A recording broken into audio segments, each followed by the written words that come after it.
Hello, good morning students. देखिए, पिछली video में हमने आपके लिए पार्ट 3 कंप्लीट कराया था। पार्ट 3 के बाद अगला लेसन आता है पार्ट 4, प्रतिरक्षा एवं रक्त समूह, इम्यूनिटी एंड ब्लड ग्रुप्स। देखिए, प्रतिरक्षा एवं रक्त समूह वाला जो पार्ट है ये 3 अंक का पार्ट है।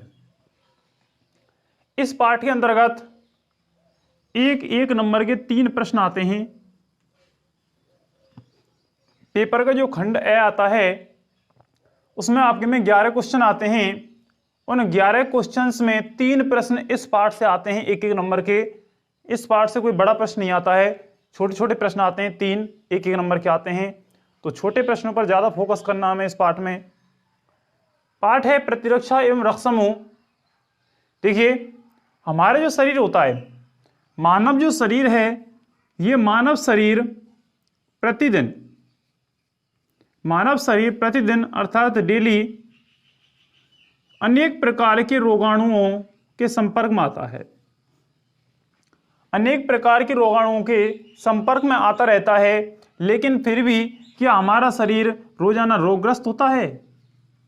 नहीं भाई, हमारा जो शरीर होता है, मानव जो शरीर है, वो प्रतिदिन अनेक प्रकार के जीवाणुओं से उद्भासित होता रहता है, जीवाणु के संपर्क में आता रहता है। तो इस प्रकार से तो हमारा शरीर बड़ी आसानी से रोगग्रस्त हो जाना चाहिए था, लेकिन ऐसा नहीं होता है। हमारा शरीर रोगग्रस्त नहीं होता है, बहुत ज़्यादा समस्या होती है उस समय जाकर के शरीर रोगग्रस्त होता है। नहीं, हमारा शरीर स्वस्थ बना रहता है। इस सब के पीछे क्या कारण होता है? देखिए, इस सब के पीछे कारण ये होता है कि मानव जो शरीर होता है उसमें मानव शरीर के अंतर्गत इन रोगाणुओं के उन्मूलन हेतु निदान पाने हेतु हमारे शरीर में प्रतिरक्षा तंत्र पाया जाता है। क्या पाया जाता है? प्रतिरक्षा तंत्र पाया जाता है। और इस प्रतिरक्षा तंत्र में क्या कहते हैं अपन? प्रतिरोधक क्षमता, रोग प्रतिरोधक क्षमता। क्या कहते हैं इसे? रोग प्रतिरोधक क्षमता, अर्थात रोगों से लड़ने की क्षमता। इन रोगाणुओं के उन्मूलन हेतु हमारे शरीर में रोग प्रतिरोधक क्षमता पाई जाती है, जिससे ये रोगाणु हमारे शरीर में रोग पैदा नहीं कर सकते हैं। अब ये जो प्रतिरोधक क्षमता होती है, ये प्रतिरोधक क्षमता 2 प्रकार की हो सकती है। या तो ये प्रतिरोधक क्षमता जन्मजात हो सकती है, या फिर अर्जित हो सकती है। ये प्रतिरोधक क्षमता या तो जन्मजात हो सकती है या फिर अर्जित हो सकती है। जन्मजात मीन्स जन्म से, या फिर अर्जित जन्म होने के पश्चात बाह्य वातावरण से ग्रहण की हो, तो दोनों प्रकार से हो सकती है। अब इस प्रतिरोधक तंत्र में हमारे शरीर में अनेकों कोशिकाएं, करोड़ों कोशिकाएं और लसिका प्रतिरक्षात्मक तंत्र, जैसे कि बात करें लसिका, लिम्फ जिसको अपन कहते हैं, लसिका है, लिम्फ है, थाइमस है, यकृत है, लसिका है, थाइमस है, यकृत है, रक्त है। ये सभी किस में कार्य करते हैं? प्रतिरक्षा तंत्र में कार्य करते हैं। करोड़ों कोशिकाएं और लसिका तंत्र में जो लसिका पाई जाती है, लसिका जो कोशिका परत पाया जाता है, बोन मैरो अस्थि मज्जा है, थाइमस है, यकृत है, ब्लड है, ये सभी प्रतिरक्षा का कार्य करती हैं, जिससे हमारे शरीर में रोग पैदा नहीं होते हैं। अब जो मानव शरीर होता है, इस मानव शरीर में प्रतिरक्षा की 2 विधियां पाई जाती हैं। चार्ट से मैं आपको समझा रहा हूं। प्रतिरक्षा विधियां।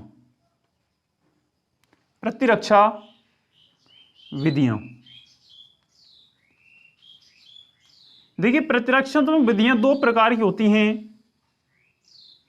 समझने का और पढ़ने का सबसे आसान तरीका है चार्ट के द्वारा। 2 प्रकार की होती हैं। एक होती है स्वाभाविक प्रतिरक्षा विधि।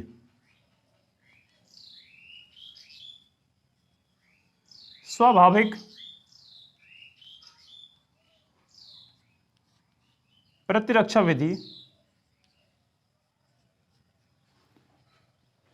और एक होती है उपार्जित प्रतिरक्षा विधि। उपार्जित प्रतिरक्षा विधि। दो प्रकार की प्रतिरक्षा विधियां होती हैं, स्वाभाविक प्रतिरक्षा विधि और दूसरी होती है उपार्जित प्रतिरक्षा विधि। स्वाभाविक प्रतिरक्षा विधि को अपन दूसरा नाम और देते हैं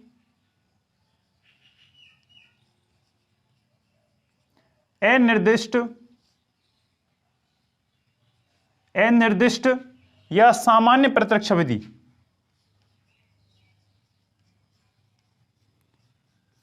सामान्य प्रतिरक्षा विधि, या फिर और नाम देते हैं इसके लिए प्राकृतिक प्रतिरक्षा। प्राकृतिक प्रतिरक्षा। इसी प्रकार से उपार्जित प्रतिरक्षा को भी अपन अगला नाम देते हैं अनुकूली प्रतिरक्षा, या फिर कह देते हैं विशिष्ट प्रतिरक्षा। विशिष्ट प्रतिरक्षा। देखें, स्वाभाविक प्रतिरक्षा विधि का दूसरा नाम देते हैं अनिर्दिष्ट या सामान्य प्रतिरक्षा विधि, या फिर देते हैं प्राकृतिक प्रतिरक्षा विधि। इसी प्रकार से उपार्जित प्रतिरक्षा विधि को भी नाम देते हैं अनुकूली प्रतिरक्षा या फिर विशिष्ट प्रतिरक्षा। अब मैं आपके लिए बता दूं कि स्वाभाविक जो प्रतिरक्षा विधि होती है इसमें 4 कारक सहायक होते हैं। 4 कारक होते हैं। अब 4 कारक कौन कौन से होते हैं? पहले आते हैं भौतिक अवरोधक। पहले आते हैं भौतिक अवरोधक। भौतिक अवरोधक। दूसरे आते हैं रासायनिक अवरोधक।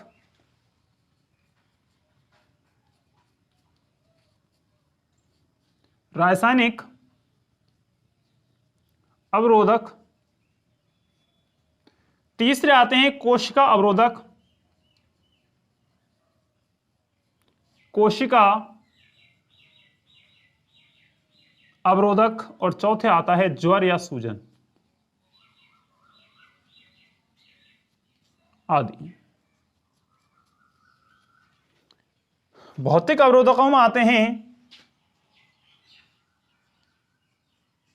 त्वचा,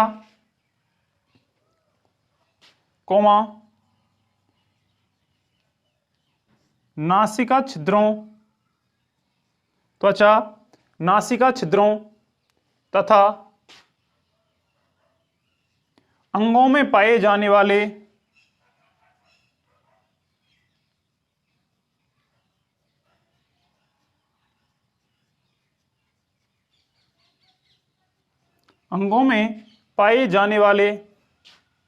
पक्षमाव। पक्षमाव जिन्हें अपन कप्पा सीलिया भी कहते हैं।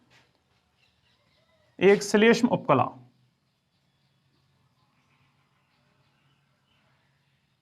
श्लेष्म उपकला आदि।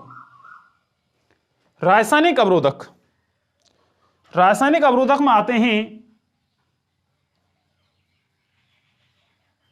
आमाशय के अम्ल। आमाशय अम्ल साबित होता है, आमाशय व योनि का अम्लीय वातावरण। आमाशय व योनि का अम्लीय वातावरण। एक आता है अश्रु, आंसू ने अपन कहते हैं, और एक आते हैं पसीना। अश्रु व पसीना। अश्रु व पसीना। लार भी सीमा आती है। ये रासायनिक अवरोधक की तरह कार्य करते हैं। एक आते हैं कोशिका अवरोधक। कोशिका अवरोधक। कोशिका अवरोधक में आते हैं मैक्रोफेज कोशिकाएं। मैक्रोफेज, मोनोसाइट और एक आती है न्यूट्रोफिल कोशिकाएं। न्यूट्रोफिल कोशिकाएं, मैक्रोफेज, मोनोसाइट और न्यूट्रोफिल कोशिकाएं, साइटोक्सिक कोशिकाएं, प्राकृतिक मारक कोशिकाएं, ये कोशिका अवरोधक का कार्य करती हैं और ज्वर और सूजन। इधर आते हैं उपार्जित प्रतिरक्षा विधियों में, जिन्हें अपन अनुकूल या विशिष्ट प्रतिरक्षा कहते हैं। दो प्रकार की होती हैं, एक होती है सक्रिय और एक होती है निष्क्रिय। एक होती है सक्रिय प्रतिरक्षा और दूसरी होती है निष्क्रिय प्रतिरक्षा।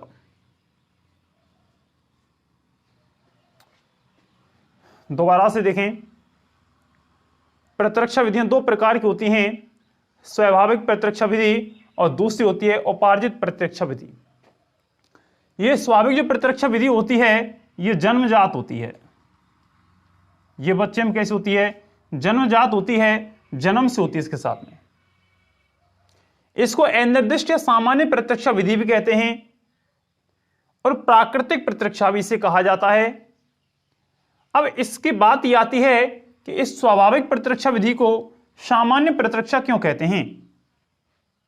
क्योंकि इसलिए कहते हैं कि जो ये प्रतिरक्षा विधि जो होती है, सामान्य प्रतिरक्षा विधि, ये हमारे शरीर में रोगाणुओं के प्रति, सभी रोगाणुओं के प्रति विशिष्ट रूप से कार्य करती है, विशिष्ट रूप से सुरक्षा प्रदान करती है।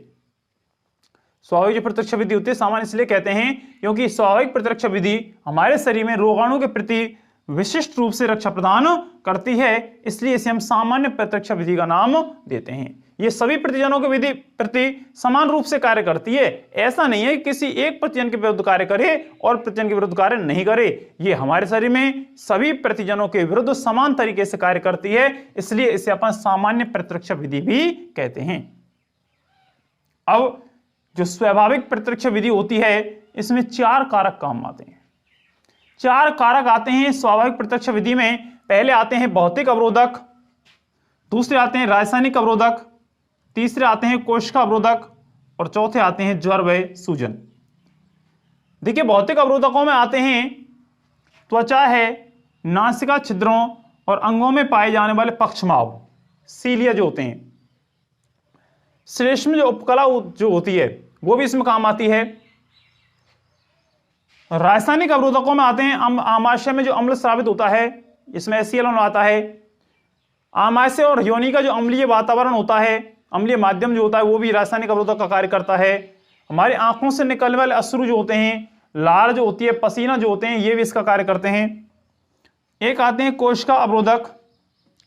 कोशिका अवरोधकों में आते हैं मैक्रोफेज कोशिकाएं, मोनोसाइट कोशिकाएं, न्यूट्रोफिल कोशिकाएं, प्राकृतिक मारक कोशिकाएं, साइटोटॉक्सिक कोशिकाएं, ये सब आते हैं कोशिका अवरोधकों में आती हैं। और एक आते हैं ज्वर और सूजन, जो भी स्वाभाविक प्रतिरक्षा विधि का कार्य करते हैं। बात करते हैं उपार्जित प्रतिरक्षा विधियों की, जिन्हें हम अनुकूली प्रतिरक्षा या विशिष्ट प्रतिरक्षा भी कहते हैं। अब इन्हें विशिष्ट प्रतिरक्षा क्यों कहते हैं? क्योंकि ये जो प्रतिरक्षा विधि होती है, इस प्रकार की प्रतिरक्षा विधि एक पोषक होता है किसी विशेष सूक्ष्मजीव या बाह्य पदार्थ के प्रति ही कार्य करता है। बाह्य पदार्थ के प्रति अत्यंत विशिष्ट रूप से प्रतिघात करता है, उसके प्रति कार्य करता है और कार्य करके उसे नष्ट करने कार्य करता है।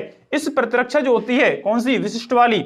इस प्रतिरक्षा में प्रतिरक्षियों का निर्माण होता है, एंटीबॉडीज बनती हैं, प्रतिरक्षियों का निर्माण होता है और ये प्रतिरक्षियां फिर उस रोगाणु के प्रति विशिष्ट रूप से प्रघात करके उसे नष्ट करने का कार्य करेंगे। दो प्रकार की होती है, एक सक्रिय और निष्क्रिय।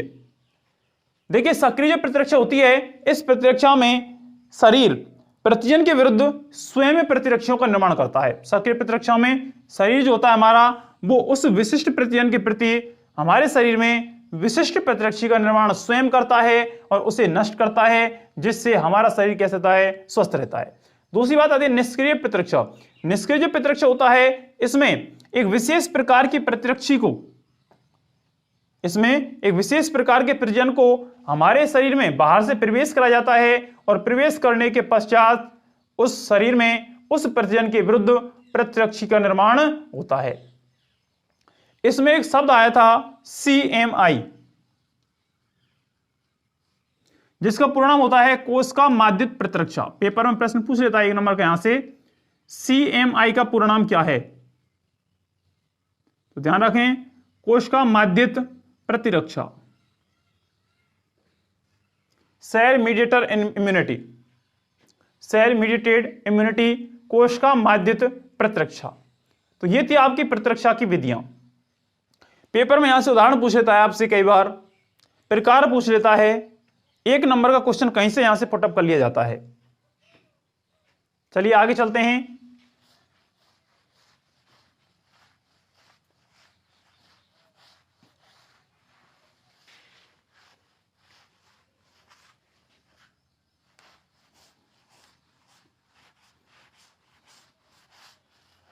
देखिए नेक्स्ट पॉइंट है इस पाठ का, प्रतिजन एवं प्रतिरक्षी।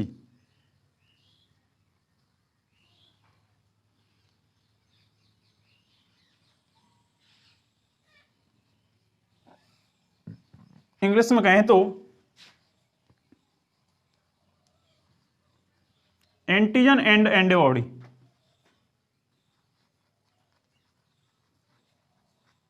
Antigen and antibody. देखिए सबसे पहले बात करें प्रतिजन की, तो बात यह निकल के आती है कि प्रतिजन का निर्माण कैसे होता है, या फिर एंटीजन किस प्रकार से बनती है। देखिए प्रतिजन एक वह बाहरी रोगाणु होता है। प्रतिजन क्या है? वह बाहरी रोगाणु होता है जो शरीर में प्रवेश करने के पश्चात, शरीर में प्रवेश करने के पश्चात जो हमारी आरबीसी में बी लसिका कोशिकाएं पाई जाती हैं, सॉरी आरबीसी में नहीं होती हैं, डब्ल्यूबीसी में, हमारे शरीर में प्रवेश करने के पश्चात जो बी लसिका कोशिकाएं होती हैं, बी लिम्फोसाइट जो सेल होती हैं, इनको प्रतिरक्षी उत्पादक, प्रतिरक्षी उत्पादक प्लाज्मा कोशिका, प्लाज्मा सेल में रूपांतरित कर देता है, रूपांतरित कर देता है, जिससे शरीर में प्रतिरक्षी का निर्माण होता है।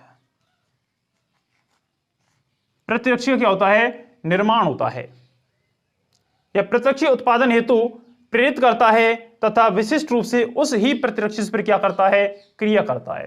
दोबारा देखें, प्रतिजन वह बाहरी रोगाणु या पदार्थ होता है जो शरीर में प्रवेश कर बी लसिका कोशिकाओं को प्रतिरक्षी उत्पादक प्लाज्मा सेल या प्लाज्मा कोशिकाओं में रूपांतरित करता है, जिससे प्लाज्मा कोशिकाएं प्रतिरक्षी का उत्पादन करती हैं, और जिस प्रतिरक्षी का यहां पर उत्पादन होता है उस ही प्रतिरक्षी से फिर यह प्रतिजन क्या करता है? विशिष्ट रूप से अभिक्रिया करता है। दोबारा सुने, प्रतिजन वह बाहरी रोगाणु या पदार्थ होता है जो शरीर में प्रवेश कर बी लसिका कोशिकाओं को प्रतिरक्षी उत्पादक प्लाज्मा कोशिकाओं में रूपांतरित कर प्रतिरक्षी उत्पादन हेतु प्रेरित करता है, जिसके द्वारा जिस प्रतिरक्षी का निर्माण होता है उस प्रतिरक्षी से ही यह एंटीजन या प्रतिजन क्या करता है? अभिक्रिया करता है, क्रिया करता है इससे।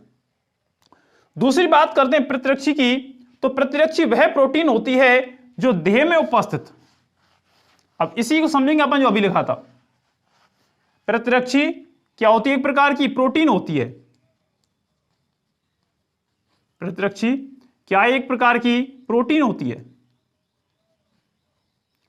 प्रतिरक्षी एक प्रकार की प्रोटीन होती है जो बी लसिका कोशिकाओं द्वारा, किसके द्वारा? बी लसिका कोशिकाओं के द्वारा,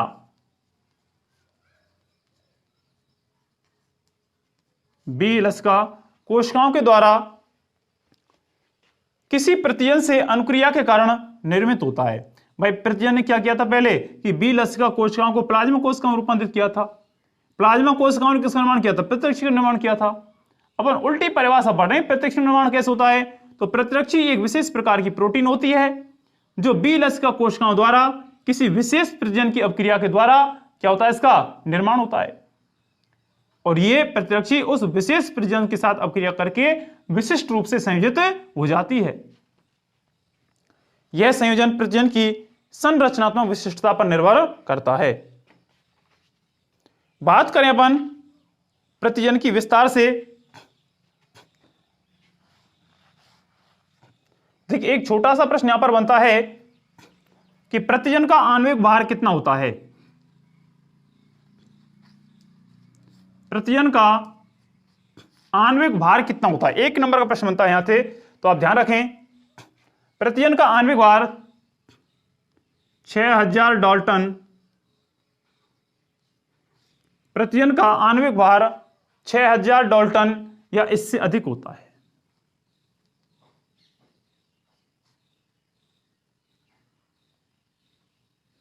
प्रतिजन का आणविक भार 6000 डाल्टन या इससे अधिक होता है।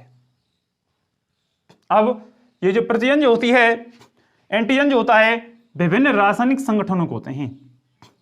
अब विभिन्न रासायनिक संगठन कौन कौन से होते हैं, जैसे कि बात करें प्रोटीन,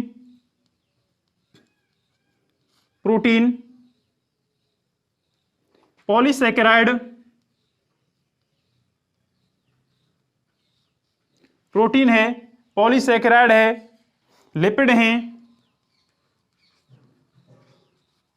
न्यूक्लिक अम्ल है,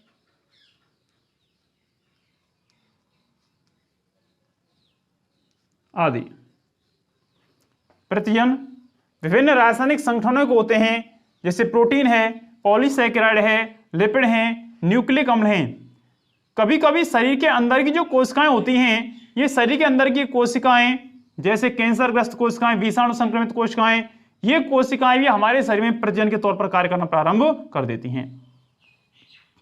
शरीर में प्रविष्ट जब होती हैं, तो शरीर में प्रविष्ट होने के पश्चात प्रतिजन का सामना सबसे पहले स्वाभाविक प्रतिरक्षा विधियों से होता है। जब शरीर में एंटीजन प्रवेश करते हैं, तो एंटीजनों के प्रवेश करने के पश्चात सबसे पहले जो सामना होता है एंटीजन्स का, वो सबसे पहले किससे होता है? स्वाभाविक प्रतिरक्षा विधियों से। स्वाभाविक प्रतिरक्षा जो अपने शरीर में जन्मजात पाई जाती है, उस स्वाभाविक प्रतिरक्षा से इसका सामना होता है सबसे पहले एंटीजन का। शरीर में प्रवेश करने के पश्चात एंटीजन का सबसे पहले जो सामना होता है वो स्वाभाविक प्रतिरक्षा विधियों से होता है। उसके पश्चात जब इनसे क्रिया हो लेती है, उसके पश्चात दोबारा फिर उनका सामना किससे होता है? विशिष्ट प्रतिरक्षा विधियों से होता है। ध्यान रखें, प्रतिजन के शरीर में प्रवेश करने के पश्चात सबसे पहले जो सामना होता है इनका, वो किससे होता है? स्वाभाविक प्रतिरक्षा विधियों से। उसके पश्चात दोबारा से फिर किससे सामना होता है इनका? विशिष्ट प्रतिरक्षा विधियों से होता है। प्रतिजन विशिष्ट प्रतिरक्षी से संयुक्त होकर के प्रतिजन प्रतिरक्षी प्रतिक्रिया करते हैं। कौन सी प्रक्रिया करते हैं? प्रतिजन प्रतिरक्षी प्रक्रिया करते हैं। प्रतिजन प्रतिरक्षी से विशिष्ट रूप से संयुक्त होकर के प्रतिजन प्रतिरक्षी क्रिया करते हैं। सामान्यतः प्रोटीन के अलावा अन्य पदार्थ जो होते हैं वो प्रतिरक्षी के साथ क्रिया तो कर सकते हैं, परंतु प्रतिरक्षी के निर्माण में सक्रिय नहीं होते हैं। प्रतिजन संपूर्ण अणु के रूप में प्रतिरक्षी से प्रक्रिया नहीं करते हैं, बल्कि इनका कुछ अंश ही उसके साथ क्रिया करता है, और इसको अपन क्या कहते हैं? एंटीजनी निर्धारक कहते हैं। परिभाषा आती है यहां से पेपर में 1 नंबर की। एंटीजनी निर्धारक या एपिटॉप किसे कहते हैं?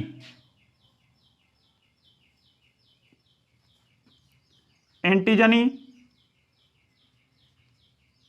निर्धारक या एपिटॉप। तो परिभाषा देंगे इसकी कि प्रतिजन का संपूर्ण अणु प्रतिरक्षी के साथ क्रिया नहीं करता है या प्रतिरक्षी के साथ संयोजित नहीं होता है, बल्कि इनका कुछ विशिष्ट अंश ही प्रतिरक्षी के साथ क्रिया करता है, जिसे हम एंटीजनी निर्धारक या एपिटॉप कहते हैं। दोबारा सुने, प्रतिजन संपूर्ण अणु के रूप में प्रतिरक्षी के साथ एंटीबॉडी के साथ संयोजित नहीं होता है, बल्कि इनका कुछ विशिष्ट अंश ही प्रतिरक्षी के साथ संयोजित होता है, जिसे हम एपिटॉप या एंटीजनी निर्धारक कहते हैं। प्रोटीन जो होती है, इस प्रोटीन में लगभग 6 से 8 एमिनो अम्ल, 6 से 8 एमिनो अम्ल, प्रोटीन में लगभग 6 से 8 एमिनो अम्लों की एक श्रृंखला एंटीजनी निर्धारक के तौर पर कार्य करती है। अब पेपर में प्रश्न आ जाता है कि एंटीजन निर्धारक में प्रोटीन एमिनो अम्लों के कितने अणु पाए जाते हैं? तो कितने होते हैं? 6 से 8। अब इनकी संख्या प्रोटीन में, एक प्रोटीन में कई एंटी निर्धारक हो सकते हैं। अधिकांश जो जीवाणु होते हैं उनमें इनकी संयुक्ता 100 से अधिक होती है, 100 या इससे अधिक होती है।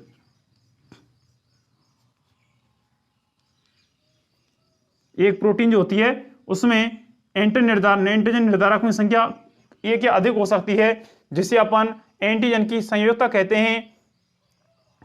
एक सामान्य जीवाणु जो होते हैं, अधिकांश जो जीवाणु होते हैं, इनमें इसकी संख्या कितनी होती है? 100 होती है या उससे अधिक होती है। अब विशिष्ट प्रतिरक्षा में प्रत्ययन के विनाश की क्रियाविधि को 4 चरणों में बांटा गया है। पहला है अंतर्निहित प्रत्ययन व बाह्य प्रत्ययन में विभेद करना। जब विशिष्ट प्रतिरक्षा में प्रत्ययन और प्रतिरक्षी क्रिया करते हैं तो इनकी क्रियाविधि 4 चरणों में संपादित होती है। पहला चरण होता है कि बाह्य प्रत्ययन और अंतर्निहित प्रत्ययन में विभेद करना। सबसे पहले ये प्रत्ययन अपने बाहर के प्रत्ययन और अंदर के प्रत्ययन में क्या करते हैं? विभेद करते हैं, उसके पश्चात क्रिया करते हैं। दूसरा है बाह्य प्रत्ययन के ऊपर व्याप्त एंटीजन निर्धारकों की संरचना के अनुसार बी लसिका कोशिकाओं द्वारा प्लाज्मा कोशिकाओं का निर्माण। बाह्य प्रत्ययन के ऊपर जो व्याप्त एंटीजन निर्धारक जो होते हैं, इनकी संरचना के अनुसार जो बी लसिका कोशिकाएं होती हैं, ये बी लसिका कोशिका प्लाज्मा कोशिकाओं में रूपांतरित होती हैं, जिसके कारण शरीर में एंटीबॉडी का निर्माण होता है। फिर क्या करती हैं? प्लाज्मा कोशिकाएं उसी के अनुसार प्रतिरक्षी का निर्माण करती हैं। और 4 पॉइंट आ जाता है कि प्रत्ययन प्रतिरक्षी क्रिया होती है तथा कोशिका माध्यित प्रतिरक्षा के द्वारा प्रत्ययन का विनाश होता है, एंटीजन का नष्ट कर दिया जाता है, जिससे शरीर स्वस्थ रहता है। नेक्स्ट पॉइंट आता है इसमें प्रतिरक्षी या एंटीबॉडी, जिसका अध्ययन हम कल की कक्षा में करेंगे। आज के लिए इतना ही, बहुत धन्यवाद।